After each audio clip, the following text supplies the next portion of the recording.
La crise, si elle se révèle par sa brutalité, n'en est pas moins précédée par des signes avant-coureurs qu'il faut savoir décrypter. Lorsqu'elle s'achève et que le retour à la normale s'effectue, il devient nécessaire d'utiliser ce temps d'accalmie pour réaliser un retour d'expérience et prévenir les difficultés à venir. La crise a en effet un impact certain sur les responsables et les organisations. Les différentes étapes de la crise à présent. La crise débute lorsque les organisations perdent la maîtrise de l'événement déclencheur et des conséquences. La première étape, c'est la phase de fonctionnement normal. Elle correspond à une période de routine. Des efforts de prévention, de planification et de réduction sont mis en place. L'étape 2, c'est la période d'incubation, de prodrome, de signes avant-coureurs. On assiste à une accumulation d'événements non pris en compte par l'organisation. L'étape 3, c'est l'événement précipitant ou déclencheur qui met en éveil les dysfonctionnements de la phase précédente. L'étape 4, c'est le début de la crise, la phase aiguë ou de catastrophe. Les premières conséquences apparaissent. L'étape 5, c'est la phase de secours et de sauvetage. Une organisation de crise se met en place pour répondre à la situation. L'étape 6, c'est le retour à une situation normale. La crise est terminée et donne lieu à un rétex afin de mettre en exergue les enchaînements de la crise et les écueils à éviter. L'étape 7, il s'agit de réajustements managériaux intégrant des recommandations issues des rétex pour améliorer la prévention et la planification des crises. Les crises sont révélatrices de l'étoffe des organisations et de leurs dirigeants, ainsi que des liens établis avec l'environnement.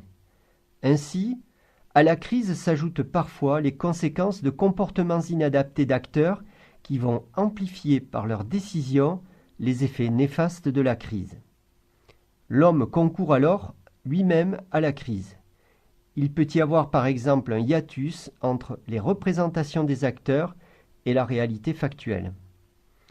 Par exemple, sur un crash aérien, il peut y avoir une différence de taille entre l'image mentale créée avant d'arriver sur les lieux et l'image de la réalité elle-même. Une fois sur place, cette situation peut déstabiliser le décideur ou l'intervenant qui ne sera plus en mesure de réagir correctement. Dans certaines situations, on parlera également de déviance collective. Ce fut le cas par exemple pour Challenger en 1986. L'explosion de la navette en vol est due à un nombre important de défaillances conjuguées. Un manque de communication et de transversalité entre les différents acteurs va contribuer à une accumulation de dysfonctionnements à l'origine de l'accident. La crise bouleverse le fonctionnement institutionnel. Les tâches auxquelles les institutions et les hommes font face habituellement sont bouleversées.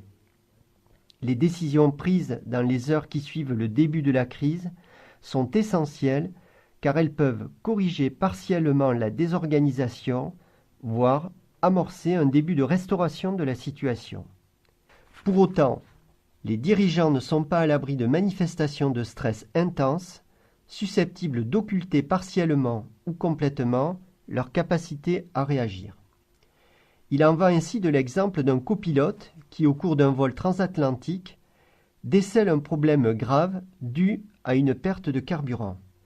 Cette situation va provoquer chez lui un état de sidération qui est tel qu'il va être incapable de réagir en cohérence avec son entraînement.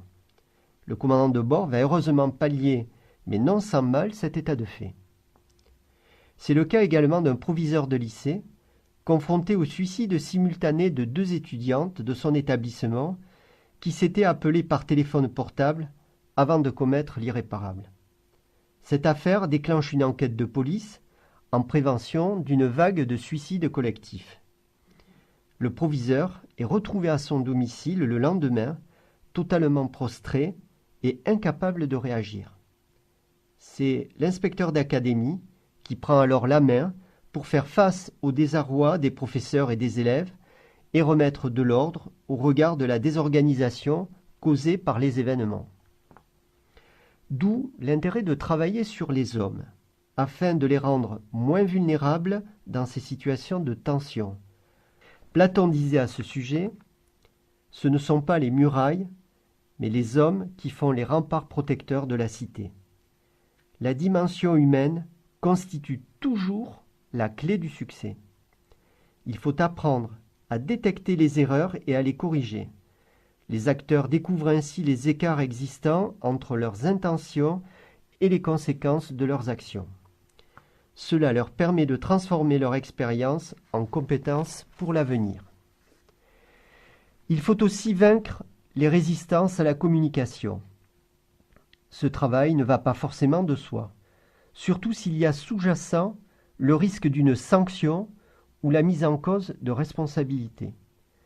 Quelle que soit l'institution visée, la communication interne est importante pour éviter les suspicions et les rumeurs. La communication externe vis-à-vis des médias est tout aussi indispensable. L'absence de communication aura systématiquement des effets délétères et des conséquences parfois plus dommageables que celles consécutives à la crise. L'information doit être immédiate et se poursuivre tout au long de la crise. Le communicant doit être un responsable de haut rang, voire celui qui dirige les opérations. Certaines erreurs sont à éviter en matière de communication et celle-ci doit être préalablement et soigneusement préparée.